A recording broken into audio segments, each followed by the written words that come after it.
We are once again going to be doing a podcast on one of my favorite topics, which is not my favorite topic, actually, demographic changes happening in the state with kids and schools. And I certainly talk about it a lot, but Avery Frank and Cory Koedel are joining me to talk about a paper that you guys will be releasing soon that really puts this into pretty stark relief. And Avery, if you could just give a quick summary of what this paper is and what your top line findings are. Well, this paper really was looking at, what's been going on with staffing and enrollment in the past 25 years in Missouri, because we know that, there have been some people saying, we have a teacher shortage, and some people are concerned about enrollment. But when we wanted to look at, okay, what's actually the numbers saying about demographics in Missouri school districts. And what we found is generally that there's a small percentage decrease in enrollment. So we have less students than we did 25 years ago. It's been decreasing. It was a strong decrease after the pandemic. And teachers and administrators, their staffing levels have been steadily growing since 2000. It's not been like a rapid climb one year. It's been steadily growing since 2000. So we continue to hire more and more administrators and teachers for less students, and especially administrators. Administrators saw very strong growth since 2000. So I wonder, Cory, I've been thinking about this because I've been talking about it for a few years, and I just got off the radio talking about it. And there was another article in the Wall Street Journal about it. I feel like this is a major policy conundrum that ultimately that we're seeing a decline in the number of children, which is going to be one day a decline in the number of people in this country, and that the school system should be reacting, but I don't see a reaction. And I wonder what you think. Is this like, are we in this weird gray area where people are like, oh, great, teacher-student ratios are going down and my son only has 8 kids in his math class. This is such a great thing for me. Are we just in this weird in-between time where we have decided that this could possibly be a good thing? Well, that's a tricky question. I will say, for as recent history, for as long as I can remember, and back before I was born even, every year we just spend more and more on schools. The real dollar just go up and up and up, and that can't last forever. And an issue that the report points out is that we're just putting more and more personnel resources in schools, and it's really just not matching historically what the needs say schools really have. The other interesting thing that's going on is there's this trade-off between how many people we're hiring and how much we're paying them. And the report puts that in stark contrast as well. There's a lot of talk about, teacher shortages, as Avery mentioned, and low teacher pay. There's no teacher shortage in the sense that we have more teachers per student than ever before. So, you can argue about pockets of shortage, and I know Avery has some other work on that, but in terms of the overall workforce, we have more teachers than ever. We seem to be choosing to keep hiring more and more teachers and administrators, as Avery mentioned, rather than pay these people more. And so when there's polling, people say they want to pay teachers more, but what school districts do instead is they just hire more and more people. So if you think about that pot of money available for salaries as fungible, you can either spend more per teacher or hire more teachers. We're consistently choosing the latter. Why do you think that is? That is a tricky question. I don't have a good answer for why that is. In the report, we talk a little bit about possibilities. The best example I can think of is there's this perception that students today are much needier than before, and we need more people there to help manage them. The reason I kind of struggle through that explanation is that data aren't really consistent with that being a driver of what's happening, in the sense that when there's been disruptions of student behavior, so you think about the rise of smartphones, it's not like a bunch more people were hired right when that happened. It was we were hiring more people even before the smartphones came along. Common indicators of student disadvantage are related to poverty. Poverty is actually lower today than for most of this century, and there's been this growth in adult bodies in the schools this whole time. So I don't understand. I don't know the explanation. I don't have a good explanation, unfortunately. Yeah, I think about it a lot. And I wonder if we aren't, 20 years from now going to go back to some of the charts you put in this paper, and you're just going to see this lag, right? So the personnel will just catch up to the number of kids. Because I just don't think this current trends can continue indefinitely. Yeah, they've been going on a long time. Yeah. I mean, the difference now is enrollment starting to decline, right? So the earlier, like say pre-2000, well, we show the trends from 2000 onward. Pre-2000, this was also happening. So this is really a continuation of a very long-term trend. Before the turn of the century, enrollment was growing and teachers and administrators were going faster, but they were both growing. Now we have this weird new dynamic where the student enrollment part is starting to actually fall and teachers and administrators are still growing. So it's shifted a little bit, but it's been going on a really long time. I agree with you. At some point, the buck has to stop, but it hasn't yet. So Avery, if I know this is in the paper, and I just want to mention that there's also a great companion dashboard of this where you can look at district level data. But if we had kept student teacher ratios the same, if they were the same in 2025 as they were in 2000, how much more could we be paying each teacher? If we fixed it just the teachers, so if we only did, okay, we're going to have the same amount of teachers in 2000 as we do today, which would be still a lower student teacher ratio because we have less students. So just the same amount of teachers. Yeah, if we just kept the same amount of teachers, sorry for the long-winded answer, we'd be paid teachers about $8,000 more, and that's not including if we held administrators the same as well. So what if we held administrators? Significant pay raise for each teacher. That would be an average teacher salary increase of $8,000. So some, of course, could have more or less. So in other words, the budget wouldn't go up. The budget would be the same. And at this time, we know student growth was going up towards the beginning of the early 2000s, but not so much since then, and now it's declining. So I understand what you're saying with teacher-student ratio, but what if we kept administrators the same? How much would we be able to be paying each administrator?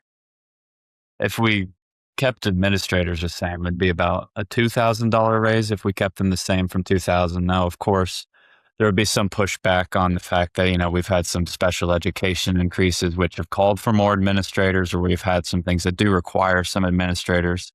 So there is a little bit of reason for there to be growth in administrators, but still, even though that it would still be a significant pay increase. And what's honestly surprising to me in this paper as well is that we don't even have to go all the way back to 2000, because some people could be like, oh, well, a lot's changed in 25 years. A ton has changed in 25 years. But if you go back just to 2015, if we use the same amount of teachers from 2015, we would still get a $3,000 raise for teachers, which I'm sure a lot of teachers would love, a $3,000 raise to their salary. That's a pretty big raise. And that's only from 10 years ago that we're seeing these staffing numbers. And we have significantly less students from now than we did in 2015. Yeah, I've heard some folks talking about this idea from the genomics lab at Georgetown, when a district is in declining enrollment, what they can do about their expenses. And one recommendation was, ask teachers if there's 36 third graders and you have 3 teachers, or you have 2 teachers and they each get 18 kids, ask them if they want 12 kids or do they want a $5,000 to $10,000 pay raise. And most of the time, the teachers will pick the $5,000 to $10,000 pay raise to keep the 18 kids. So I wonder if this isn't like superintendents, administrators, and school boards making these decisions that go against what teachers want, because I suspect that teachers would prefer the higher salary. What do you think? Well, I certainly think the way they talk, they would like the higher salary. I think the public wants to give teachers a higher salary. So I think that's probably quite likely. And these class sizes are very low by historical standards already in most places, certainly in Missouri.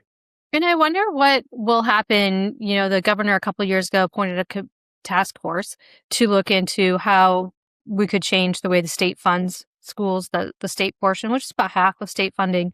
And if they do what they're supposed to do and they make it more fiscally responsible, then I suspect that what the state's paying will possibly go down. And certainly for some districts, it will go down.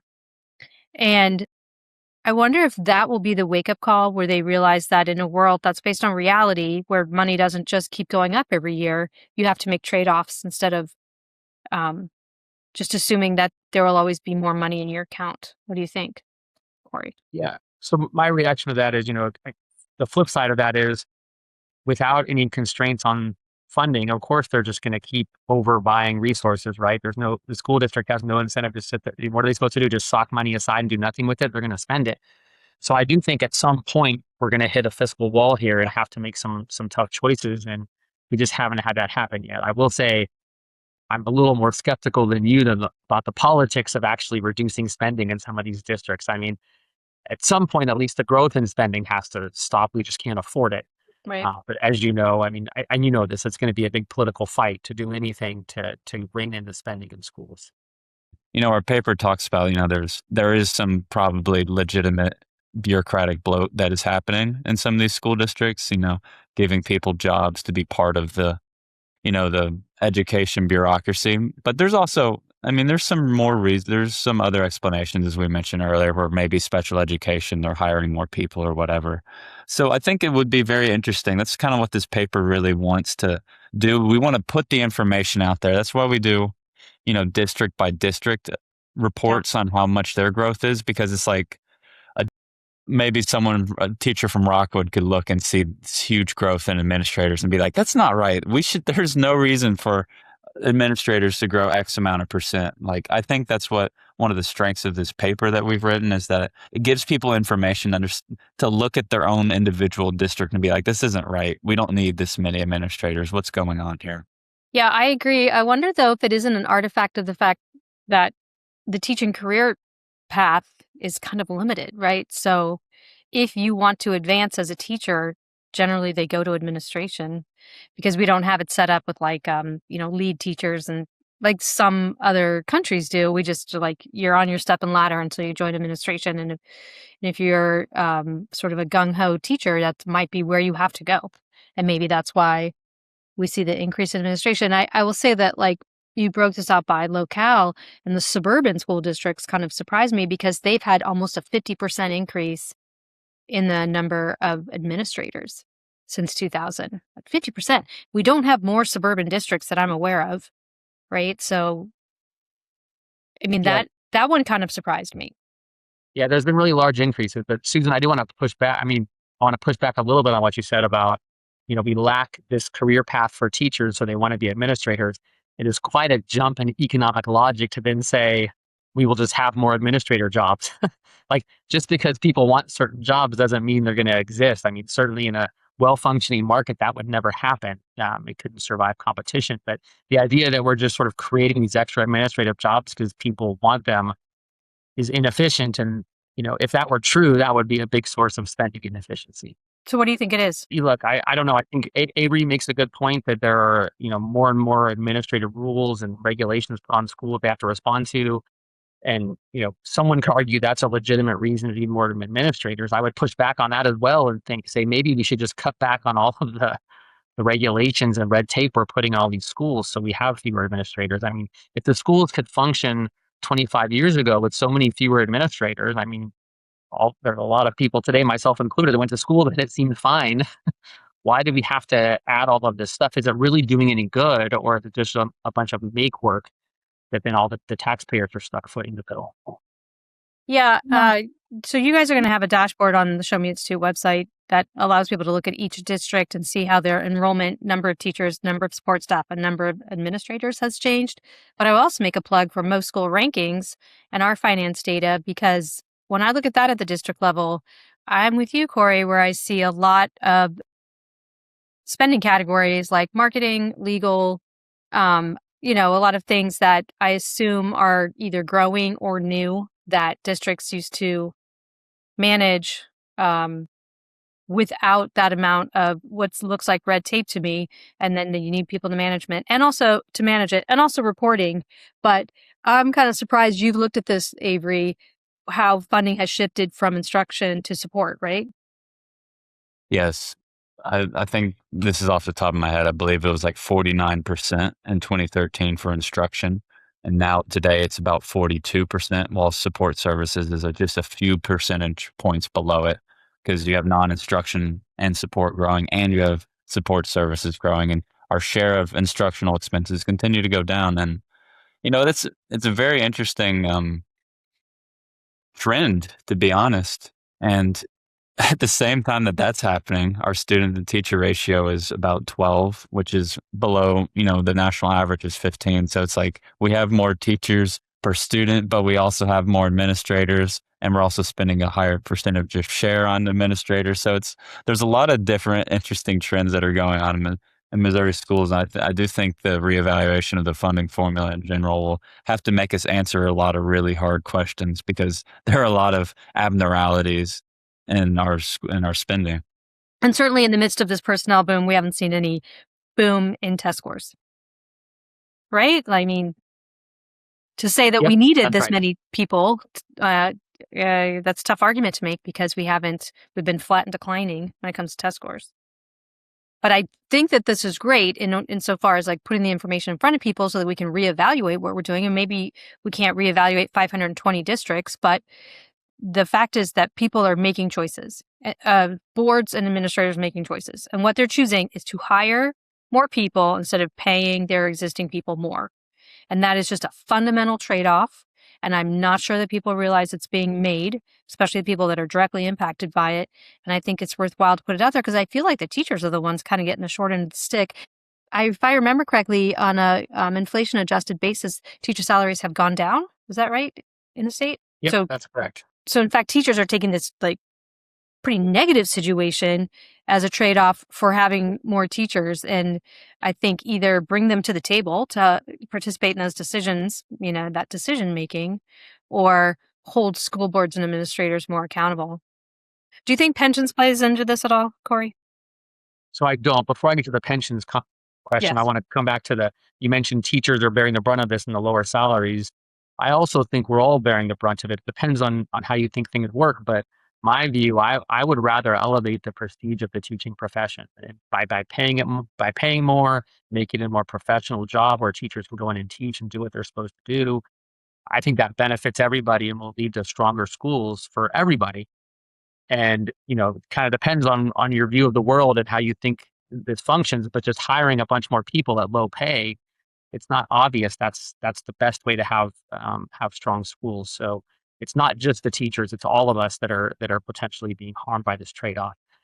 The pension issue, and I know you've talked about this before, Susan. So it shouldn't be, but the pension system in Missouri, like a lot of states, is kind of like a Ponzi scheme. It's not supposed to be.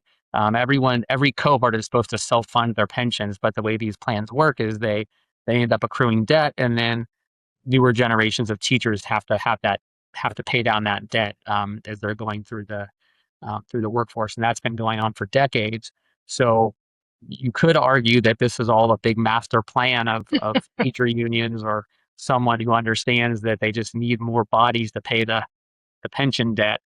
I personally don't believe this is such a coordinated effort that really makes sense as a theory for why this is happening. It certainly helps the pension finances that they keep having a broader and broader base to pull from to fund the pension plan.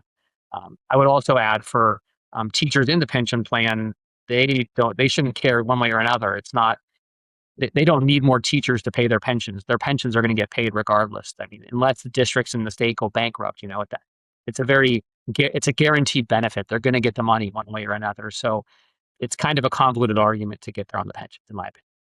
But as we keep hiring more teachers, there's going to be more people with guaranteed benefits, right?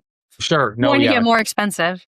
Oh, we're accruing more and more debt the more we do this. That's right. Well, what I appreciate about this paper and the kind of a companion piece on the teacher shortage and the teacher pipeline is, I never want to be accused of being anti-teacher. I think it's a very hard job, and certainly I appreciate that people want to do it and that there are some really great teachers out there.